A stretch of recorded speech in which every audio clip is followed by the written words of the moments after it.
Well, gang, I'm going to make the assumption that we are live, L-I-V-E, on the FB. I know it's very dangerous to make assumptions. It's not a good idea to make assumptions. If you assume, you make an ass out of you and me. But sometimes you just gotta. You gotta make assumptions until you have concrete evidence to prove your theorem. So yeah, I'm assuming that we're here live. I'm assuming that you can see my address on this envelope. And now you can see the whole thing. Malcolm Tent, P.O. Box 3626, Newtown, Connecticut 06470. I'm assuming you can see it. I'm assuming you're here. I'm assuming I'm here. And I'm assuming that indeed I am Malcolm Tent, live on the dreaded Facebook for this week's episode of Tent Talks Tunes in stunning, thrilling, how shall we say, duophonic 3D. Coming at you, baby, and now it's going away from you. Tent Talks Tunes. That's how you do it on a budget, kids. Keeping the spirit of cable TV alive here in the 22nd, 23rd, 24th, whichever century it is, 21st, I don't know. I lost track when the 21st century was way off in the future. I'm still not sure that I'm actually here now. I don't believe I'm here now, but I guess maybe I am. Apparently Greg Crawford is willing to help prove my theorem that I am indeed here. Thanks for tuning in, Greg. Thanks for tuning in, Chad. Let's see if I can check the monitor here and see who else is on board. Hey, Brian Russell is here, and so is Matthew Vane. And I'm sure we got a few others on the way. I hoist my plastic jug of Danbury Tap and drink to you. Thanks for tuning in, guys.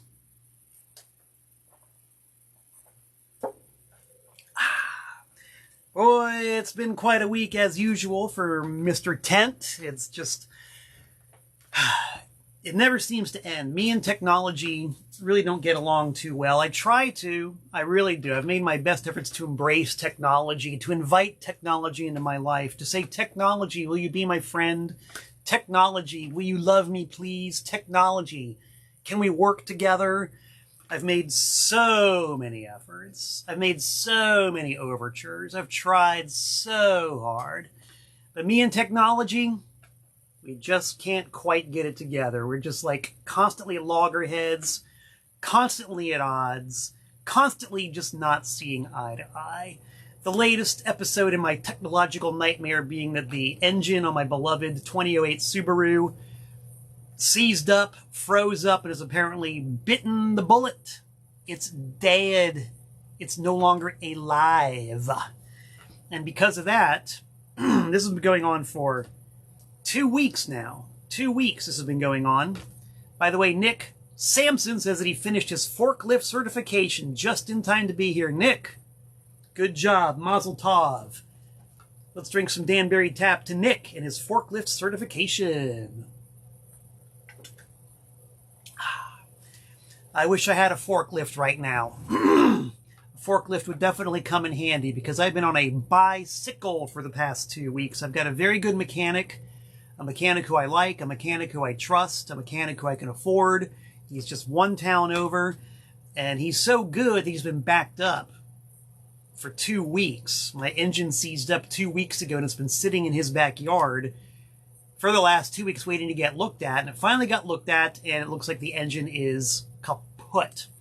So I guess I have to get a new engine. Next step is to debate whether the chassis is in good enough shape to drop an engine into. I think it probably is. Why am I telling you this whole story? Because I've been on my bicycle riding to the post office and the grocery store every day because it doesn't matter if I have a car or not. The mail must go out. The mail will go out. All you people who order my fine stuff on the TPOS label on Discogs and eBay and Bandcamp, you order the stuff, you expect to get it.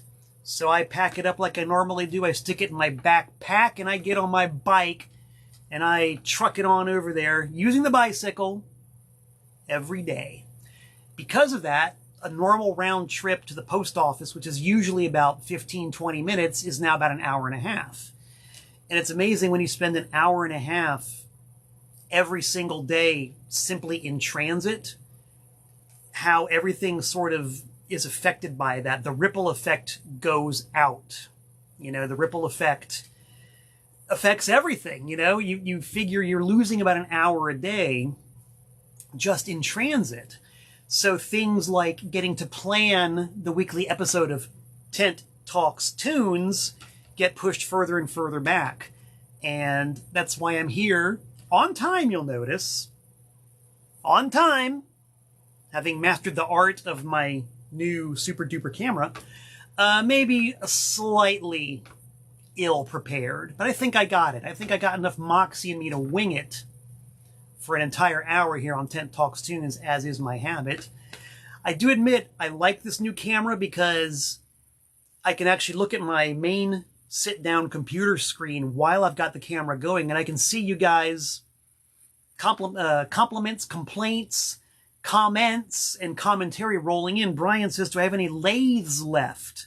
Well, Brian, it's funny you should ask that question. If I reach over here to my left to see what's left, I got a whole box of stuff, man. Ugh. What kind of lathes do you want, dude? Would you like a King Gizzard and the Wizard Lizard high fidelity stereo lathe cut of their song Horology, which is on the A side, and the B side, which features an exclusive ambient remix of that song by me? You want one of them? I got one of them. No problem. How about these little confections that I somehow came across? The famous or infamous Charles Manson Beach Boys split lathed record, of which only 62 were made. I got a couple of them. Malcolm Tent, David Kendrick, lathe 7-inchers. Me and the drummer from Devo and Sparks. Yes, I do. They're just not here in this box, so I can't show them to you. I got them. I got them. Talk to me. You want one? Talk to me. You know that I'm a happy guy. I love to sell, sell, sell. And I love to give you the records and the music that you need. And that goes for every one of you. All of you out there. No one's exempt. I'm here to hook you up and help you out. I'm going to do it, baby. I'm going to do it. So please, message me. And we'll talk about the Malcolm Tent Power Duo hand lathe 7-inch. I've also got the Malcolm Tent Sings from the Beloved Songbook of Jello Biafra hand lathe 7-inch, which has been out of print for a while. I'm getting some more of those made next year. Think about it, next year is about a month away, right? How crazy is that? But yes, lots going on. Anyway, yeah, the ripple effect of just being on the bike for an hour every single day, an hour and a half if I want to go grocery shopping, means that the best laid plans of mice and men and Malcolm Tent sometime go awry. But I'm doing it. I'm doing it. We're going to do our usual thing here. We're going to check the mailbox. We're going to check the bulletin board, and then we're going to get right down into it. The mailbox, even though I'm at the post office every single day now, has been slightly empty. Just saying. I guess nobody's actually noticed that I have an address here, P.O. Box 3626, Newtown, Connecticut, 06470. It's there. Just saying. But I did get something via UPS, which has got me very excited. It, of course, relates to my label TPOS. The back might not look like very much. In fact, the back is just kind of a plain, sickly, reddish orange color.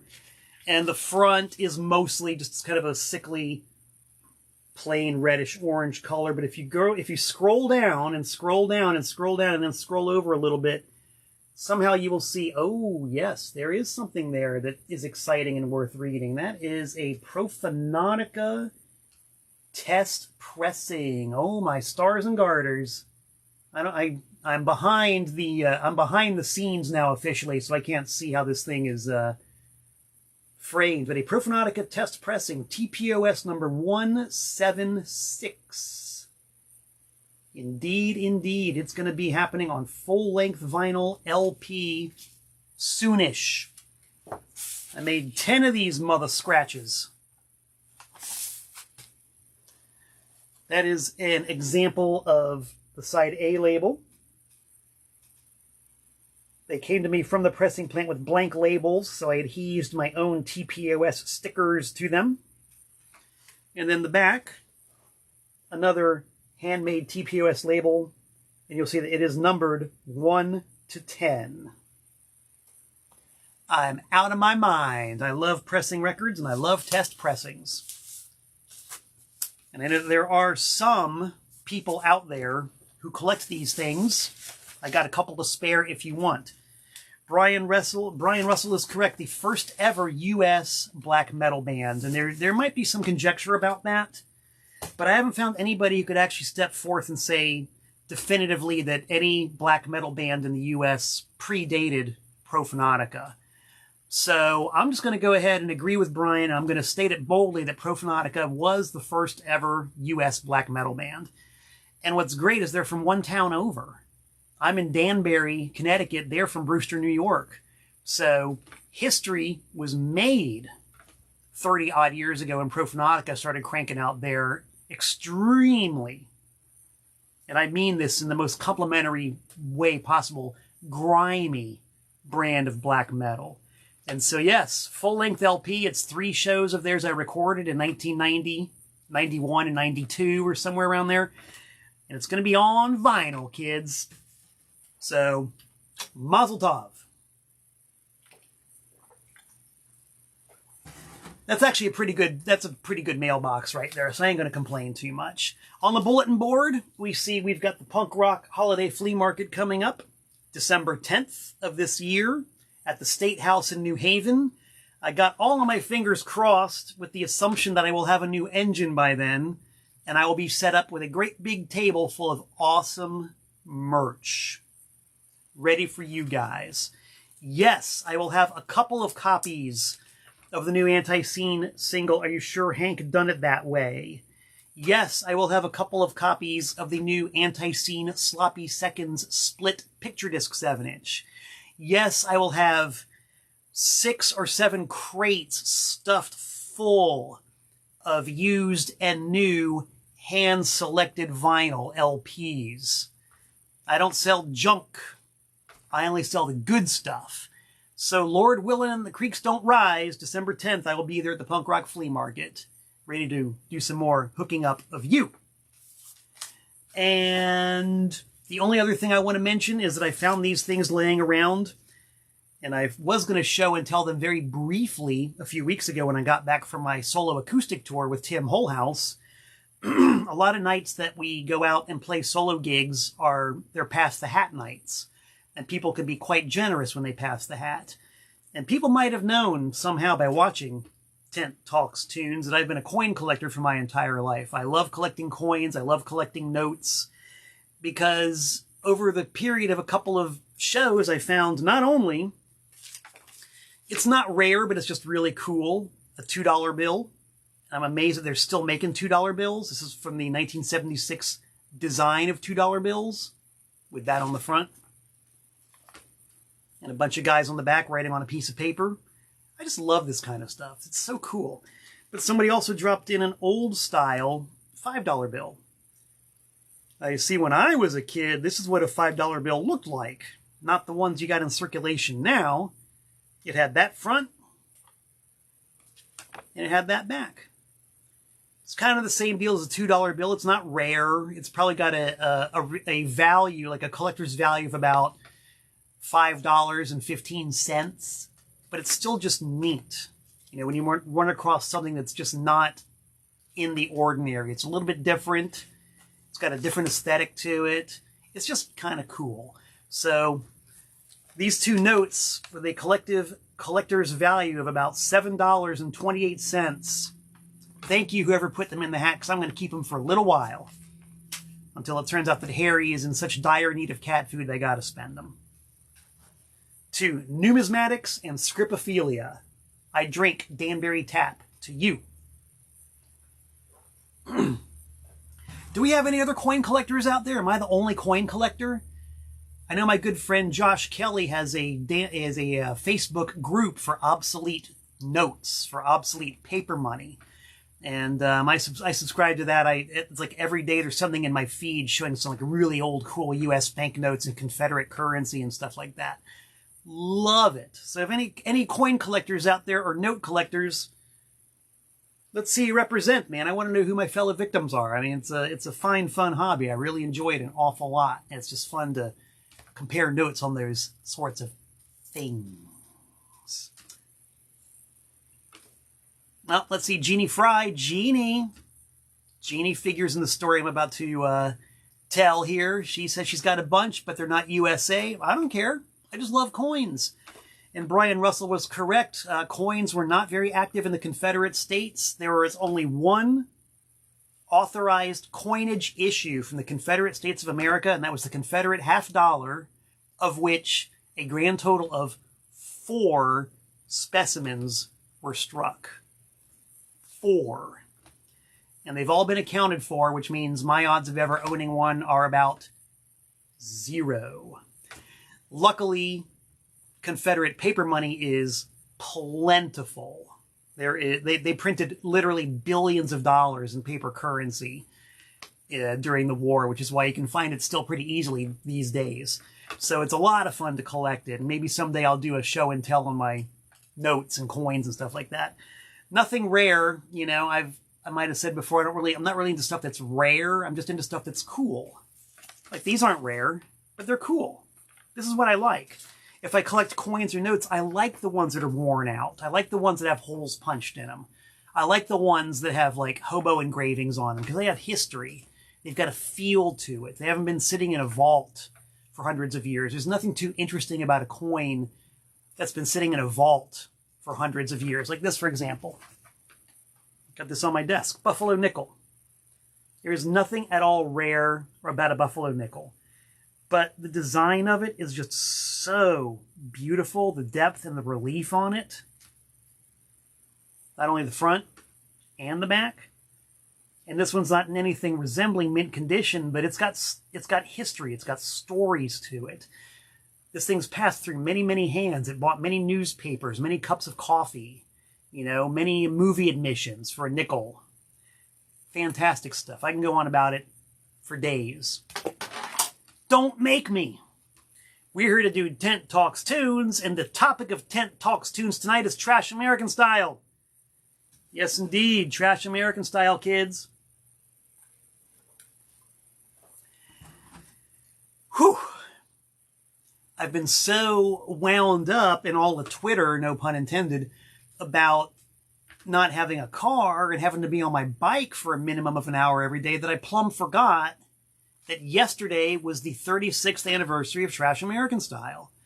My brick and mortar store, November 29th, 1986 is when we opened up. And usually I'm pretty Johnny on the spot about our anniversary because it's on my calendar and on maybe some other people's calendars, it's a pretty important date. But I was on my bike yesterday, pedaling up the hill and down the hill and around the dale to get to the post office. I spaced. So here we are, a day late, a $2 bill in hand, and I'm just going to sort of run through some of the artifacts from the glory days of Trash American Style. Trash American Style is still an entity. It's my business entity, but it's no longer a brick and mortar store. We had brick and mortar from 1986 to 2007. We had a very, very, very good 21-year run. And if you want an actual detailed history of that, you can go onto my YouTube channel and look up the episode of Tent Talks Tunes that I did about Trash American Style. And if I have the presence of mind, I'll post the link on the comments after I get off of the air. So we're not going to do like a detailed history of Trash American Style, but I'm just going to show you some really cool stuff that centers around some of the personalities and the bands and the music and the people who came in through the door of my store, because it's it's really amazing when you have, in my case, a record store that has a very specific focus, which for us was always underground music, you know, whether it was punk, hardcore, new wave, goth. Those were like our main stock and trades right there, you know, but we also were into like some underground hip hop and heavy metal. And basically, if it wasn't mainstream top 40 garbage, we'd give it a shot, you know? And we relied an awful lot on local bands, local musicians, local personalities, people just coming in through the door to shape what our inventory was like. You know, like I would go so far as to say that the vast majority of what I brought into the store was based on what people asked me for. You know, I didn't rely on industry tip sheets. I didn't really care what the sales reps at the companies said when they were trying to push some new product. I never cared about any of that stuff, and I still don't. What I cared about was somebody walking in the front door and saying, hey, do you have anything by fill in the blank? And if I didn't, I made it my business to go track it down. And it was actually an awful lot of fun. In the pre-internet days, it was a lot more difficult than it is now, but also much more rewarding when the quarry was tracked down. And I didn't even know I had one of these, but this is one of those, this is so obscure and so weird, but it just so totally brings me back to the original days of Trash American Style and trying to find certain records by certain bands for people. And the lengths I had to go through to do it. Now, when we first opened up, mind you, November 29th, 1986, that was also the night of a huge show that took place at a venue in Connecticut called the Anthrax. And same deal as a detailed history of Trash American Style. I've done at least one episode, and I've done a few of my shoot interviews about the Anthrax. Best music venue that ever existed as far as I'm concerned. So that very same night that we opened up, there's a big old gig with 7 Seconds. And that gig with 7 Seconds pretty much kickstarted the entire Connecticut straight edge scene, which was based right there in Danbury. You know, it was like we were just completely by accident right there at the nexus of everything. And I don't even know how, and maybe if any of you guys were there at the time you remember, but somehow it was known that 7 Seconds had played a gig in Burke, Virginia in 1985.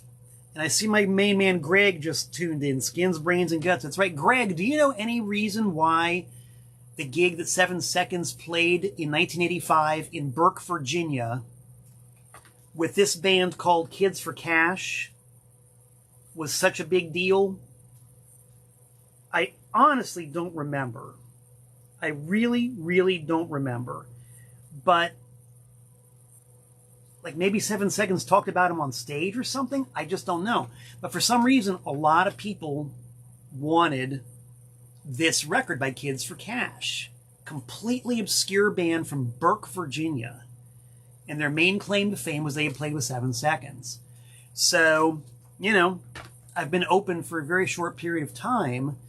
My entire inventory was based on my record collection, which I brought up from Florida and put price tags on and stuck in a box. You know, so I got to start filling in some space. And people asked for the Kids for Cash record. And I knew nothing about them. But what I did was what you had to do in those days. I got out the latest issue of Maximum Rock and Roll. Quite possibly also the latest issue of Flipside magazine, and did what I did every single month. I started reading it from cover to back, cover to cover, front cover to back cover, every article, every letter, scene report, interviews, record reviews. Read the whole darn thing looking for bands who had merch that I could bring into the store. and also looking for bands that people asked for, like Kids for Cash. And as I recall, somehow I found an address for Kids for Cash. It might have even been a back issue of Maximum Rock and Roll. Found their address, wrote to them, you know, pen and paper on a, you know, stuck, you know, pen and paper, folded up the piece of paper, put it in an envelope, sealed the envelope, put a stamp on it, wrote out the address, dropped it in the mailbox, and then hoped for the best. And sure enough, a few weeks later, I got a letter back in the mail from one of the guys in Kids from Cash. They said, "We got some records. We have 10 left. Would you like them?" I said I would love them.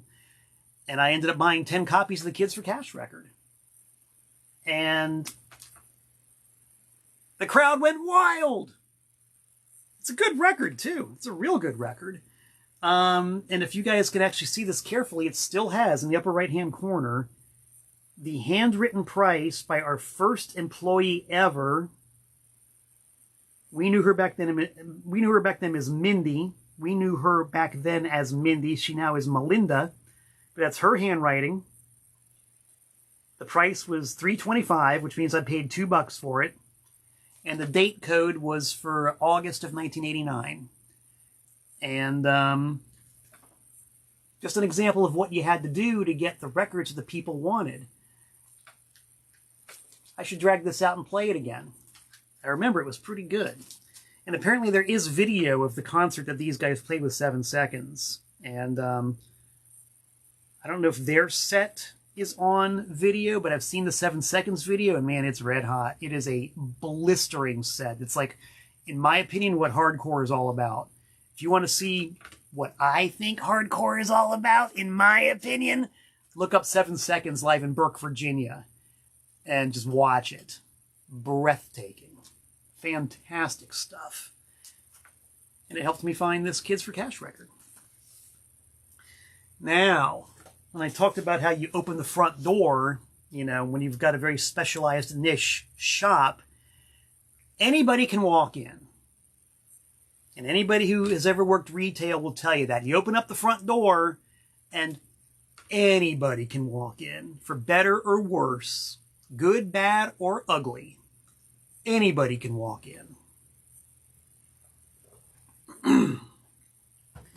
But luckily, when you've got a shop like ours, the front door acted as a filter. It filtered out the vast majority of people who didn't get it.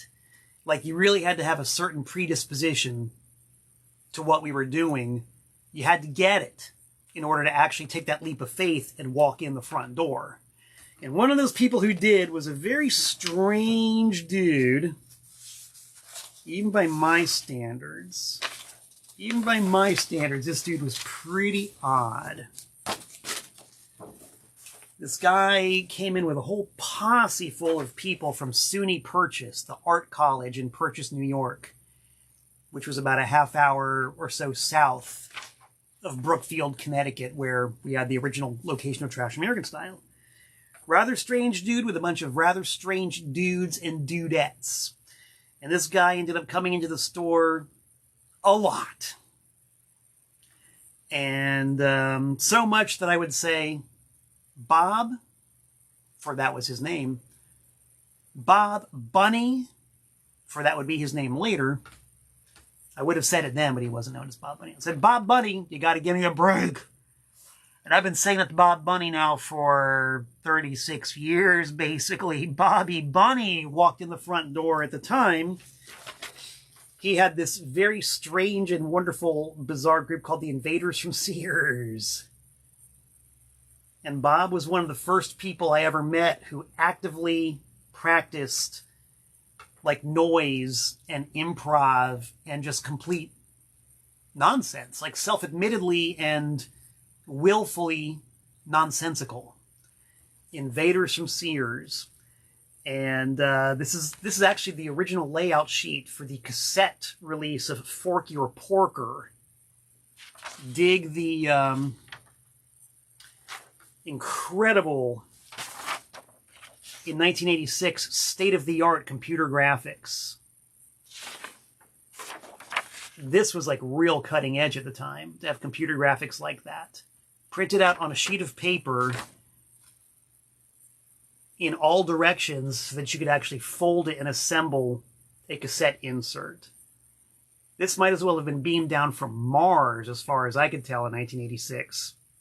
Very heady stuff. Bob was always ahead of the curve when it comes to technology.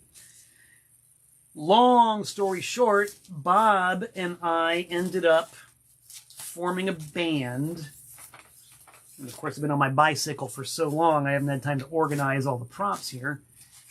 We ended up forming a band called the Bunny Brains.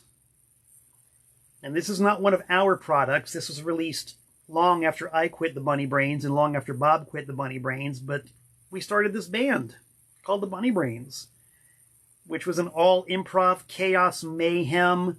God only knows what could happen.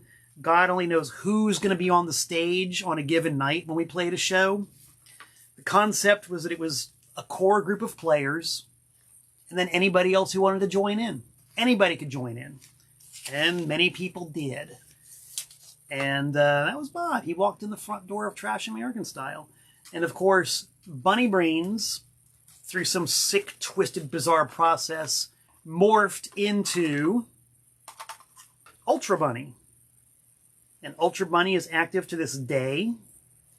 We're having our 20th anniversary next year. And if all goes well, we'll be playing some shows next year. We haven't played in quite a while. This is our brand new album, Ultrabunny, The Land of Steady Rabbits. Cassette and CD and digital download. If you want one, talk to me. Now, Greg is tuning in saying he's getting some POE vibes. Man, so many bands, so little time. But I will take a bit of a detour here and talk about POE. POE, Process of Elimination. They were from Southbury, Connecticut, if I recall correctly. And please chime in if I'm getting any of my details wrong. Pretty sure they were from Southbury. And Southbury is one of those towns where there is nothing even remotely resembling punk rock, let alone hardcore, let alone a scene. And that's why it was so great to be able to have Trash American Style. Because if there were 3 or 4 disaffected kids in any number of a million Connecticut farm towns, all of a sudden they had a place to go. And people would drive from very long distances to our shop in Brookfield and or Danbury, because there was nothing in Southbury, there was nothing in Windsor, there was nothing in East Haven, there was nothing in Clinton, there was nothing in fill in the blanks. So Process of Elimination somehow were a hardcore band that came out of Southbury. And they were really good. They were a really, really good band. We in the Bunny Brains actually played a couple of shows with them. We played one at a barn in Southbury that belonged to somebody's family. And we played a really insane gig with them up at Bard College a few years after that, where one of them was going to school. And that was another great thing about, at least the way I saw it, the Danbury scene, where the Connecticut scene was that any grouping of bands could play together and have a show. Bunny Brains, we were not a hardcore band. Process of Elimination, we're not an all-improv noise collective. But we all liked each other. We played shows together. And Process of Elimination, who would have ever guessed that we had an honest-to-God bona fide super group in the making there? Because after Process of Elimination broke up and went their separate ways, members went off to form the Deacons, the Pissed, and their drummer, Greg, went on to have a very long and lasting to this day career as a spoken word solo guy. And Cosmic Tom retired. But 3 of the guys in this one little band from Southbury ended up to do big punk rock hardcore things. Southbury. Southbury's one town over from where I am, and I can assure you, my friends, that Southbury is still definitely not punk rock. It ain't punk rock by any stretch of the imagination or hallucination. So it's just one of those bizarre happenstances. Let's see. I'm not even going to try to go in any kind of chronological order. I'm just going to grab these things as I have them. Oh, here's a record I just pulled off the top of the heap. These are all for sale, too, by the way. Or at least the vast majority of them are. So if any of you Connecticut kids out there want to fill in the gaps from your collection from the days of old, I got all this stuff. These are all for sale. But I just pulled this off the top of the heap, and I would be totally remiss in my duties if I did not mention Skin Crawler. Yes, Skin Crawler, serving up cups of blood. Featuring the hits, Sneers and Snickers, Magic Puppet Ride, Just for the Hell of It. Serving up cups of blood, Maniac, in 16 inches. 16 inches being the average height of a ventriloquist's dummy, if I recall correctly. Skin Crawler is a theme band. Greg Bennick. Thank you, Brian, for reminding me of Greg's last name. Greg Bennick from Process of Elimination.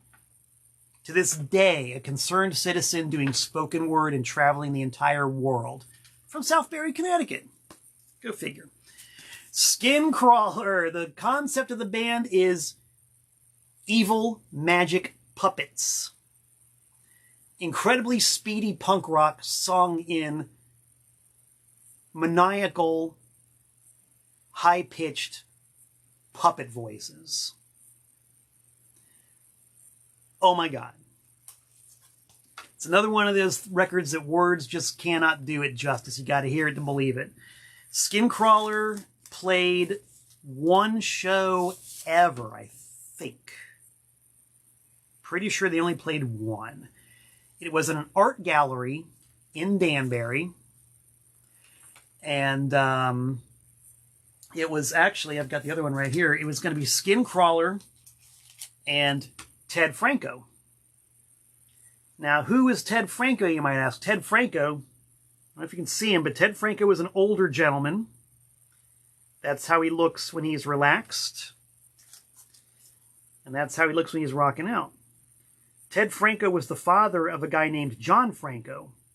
And John had a band called Awkward Thought in New York, like New York hardcore. Ted was his father. And by all descriptions, I'm simply passing along the descriptions. Ted worked as a janitor, and he was an alcoholic, and he wanted to rock. And so his son, John, put together a band, and they did some records. And this is long before the term outsider music even existed. All we knew was it was just this old guy who wasn't particularly musical, fronting a rock band. What a great concept. And I love this. This is the real deal. This guy is like so unaffected, so completely legit, so totally no nonsense. Ted Franco. On a bill with Skin Crawler at an art gallery in downtown Danbury. Might have been Gallery 13. And if anybody like Dan Bishop is tuned in right now, or maybe John Farrell knows, maybe y'all can fill in that blank for me. I think it was Gallery 13 in downtown Danbury.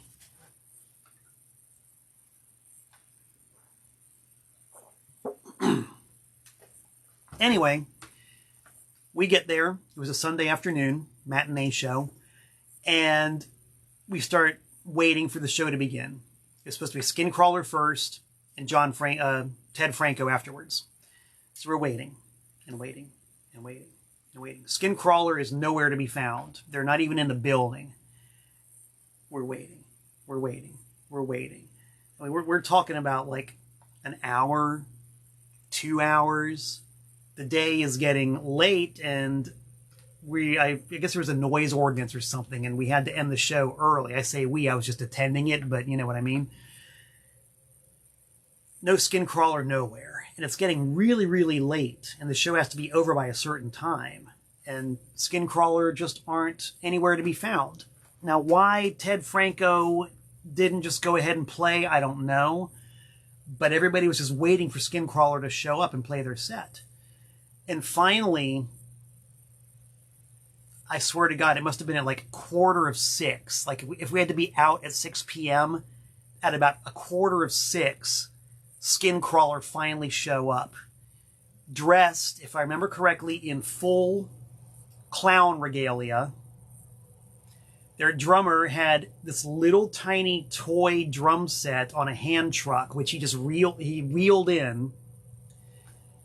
And they plug in, play one song for 90 seconds, unplug, wheel the little toy drum set out, and leave. And then Ted Franco didn't even get to play because we had to be out of there. Normally, that would be a real pisser. But I swear to God, man, it was so perfectly done. It was so perfectly done. They weren't even in the building. Then they show up dressed in full clown regalia, play a minute and a half song, and then leave. Bam, bam, hit and run, gone. It was hard to be mad at him.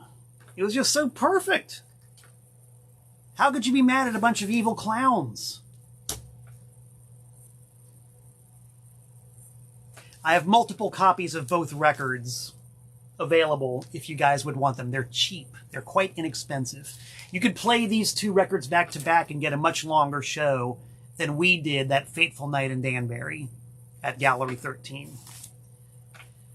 Whew. John Farrell says it might have been shorter than 90 seconds. It just might have been. I have it on tape, of course. Everybody knows my mania for recording shows. I do have it. It's short. I can tell you that much. It is very short. Let's see. Let's grab some other random artifacts. Here's one that's actually kind of relevant and germane to certain current trendiness going on right now. As everybody knows, I'm sure, because you're on Facebook, I'm on Facebook, we're all on Facebook right now, aren't we? Yes, we are.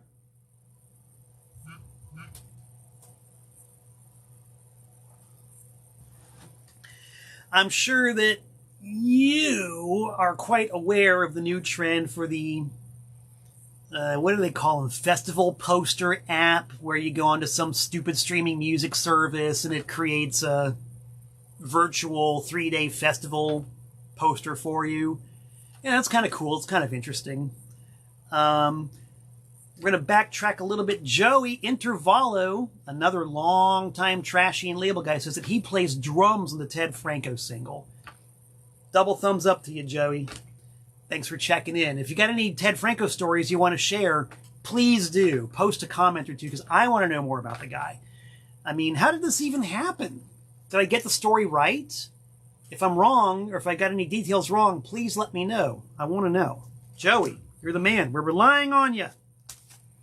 Anyway, we all know about this thing where you get the 3-day festival poster about all the bands you've been listening to on Spotify. There, I said it. Didn't mean to say it. Whatever. Back in my day, before there was that kind of technology, if you wanted to know what was in a top anything list, you had to wait for it and work a little bit. This is an example of what you had to do. Check this out. The WXCI Top 100 Countdown for the year 1987. Now, in those past episodes of Tent Talks Tunes, I was talking about, that I will post a link for if I remember to, we talked a lot about the interlocking components of the Danbury scene, of which WXCI was very important. Very important. So, at the end of the year, they did a printed list of the top 100 songs that were printed, that were given airplay throughout the entire year. There they are in little tiny itty-bitty type. 100 of them. Am I going to try to read these with my dollar store glasses? Jenny DeSoto has just tuned in. Jenny, you're just in time. Was this before your time? the WXCI 1987 Top 100 list? Let us know. Oh boy, I can barely see it. Let's see. Well, I'll tell you, number 100, I can kind of read that if I squint hard enough. Cowboy Mouth. Cowboy Mouth is number 100. And the Smiths, The Queen is Dead, was number 1. Okay, so those were the top 100 LPs of 1987. Smith's Queen is Dead, number 1. Cowboy Mouth, number 100. And smack dab in the middle at number 50 is Color Box. Baby, I Love You So. What do you know? And also, just to show you a bit of the dating on this thing, it comes with a very helpful fill-it-in-yourself list of important phone numbers, including WXCIs. And on the back, of course, a full-page ad for Trash American Style. Yes, indeedy do. A classic Kathy Kelly cut and paste Trash American Style flyer, featuring our good friends Jim and Tammy Faye Baker. Or actually, I think it's Paul and Jan Crouch. You can never really tell them apart. All those 80s televangelists were about the same. But yeah, if you wanted to know what the playlist was, you had to go to one of these things. And, you know, in 1987, I could read it pretty well, but now I got to do a lot of squinting. Oh, my God. Number 89, Blue in Heaven by Explicit Material. Blue in Heaven, that's a real good album. Should have been higher. Okay, here's one. This is a flyer that Kathy did not make. This was a flyer made by the artist formerly known as Ernie Latanzio. He was the bass player for Head. He was in Closet Full of Fear. And he did what a lot of people have done over the years. He actually drew a flyer for us. We were not expecting it. He showed up one day and said, "Hey man, I made a flyer for you."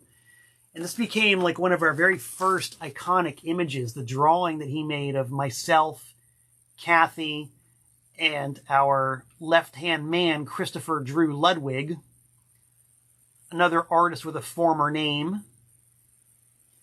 But we made t-shirts, we made stickers, we made flyers with Ernest's drawing. And this layout style is very typical of the way he did things. It's kind of reminiscent of his bass playing, actually.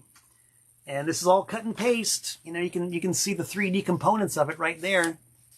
He actually sketched out the Trash American Style logo with a marker and a pencil and cut it out and glued it to a piece of paper. Did the same thing with the bottom. And somehow miraculously, all these years, it is still held up. I need to remake some more of those Trash American Style t-shirts. I typically have done it every holiday season, but the last couple of years, I have not. John Farrell says, "Suck it, Photoshop." You're right. And here's a perfect example of why Photoshop can suck it. This is I showed you some of Bobby Bunny's early computer graphics. He made business cards for us. He just showed up one day and said, "Hey guys, here's a business card for you." Done on probably a Tandy TRS-80 computer, I'm going to guess. Using probably every single font he had at his command. And some kind of drawing program in which he was able to make this stunning abstract design. But this was actually our very first business card. Made by Bobby Bunny. From the Bunny Brains. And then Ultrabunny. I'm going to guess that you couldn't even make a card like this now. Does the technology to make something like this even exist? Is there such a thing as a TRS-80 emulator? To where you can crank out graphics like this? I wonder. I wonder. See, I told you guys there wasn't going to be any sort of order to this. I got all these flyers, man. Ooh, here we're jumping up to the early to mid-90s here. We did have some Danbury punk rock Rat Bite and the Pistol Whipped Bastards, the Rat Bite crew. They were from, I think, Torrington. somewhere up there in Litchfield County. In Torrington, I gotta stress again, that's another town that is specifically, explicitly not punk rock in any way, shape, or form. But somehow those dudes from Ratbite got together and coalesced and formed a band, and they were a lot of fun.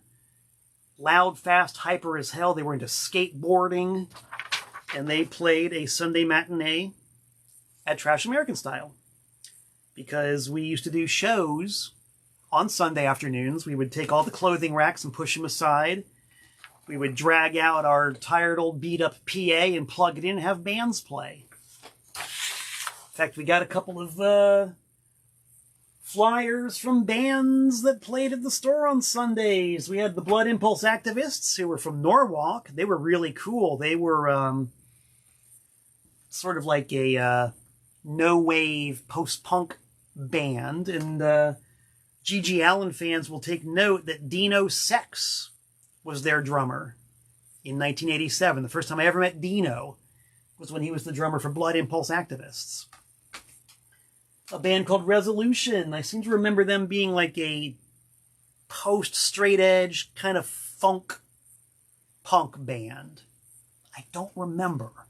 But I found their flyer, hand-drawn by somebody from Resolution, and a couple more of Kathy's classic design Trash American Style flyers, including one here. This has a $1 off coupon. I'll yank it down so you guys can see it. A $1 off coupon, and I had to cut a $1 bill into little tiny pieces and glue it to the piece of paper to make the coupon. Remember, pre-Photoshop, pre-computer, if you wanted a coupon that looked like a $1 bill, you had to take a $1 bill and slice it and dice it. And this is in Kathy's classic flyer style, dense packed with information, dense packed with her unique worldview, which people loved. It was a very defining part of what we did. You can see the glue residue of what was once a like a black and white graphic border. I think it was stripes.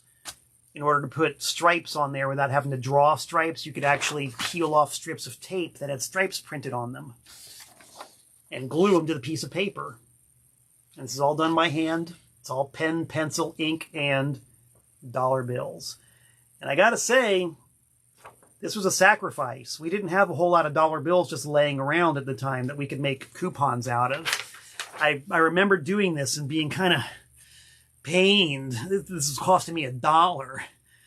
Ugh. But you gotta do what you gotta do. The business must survive.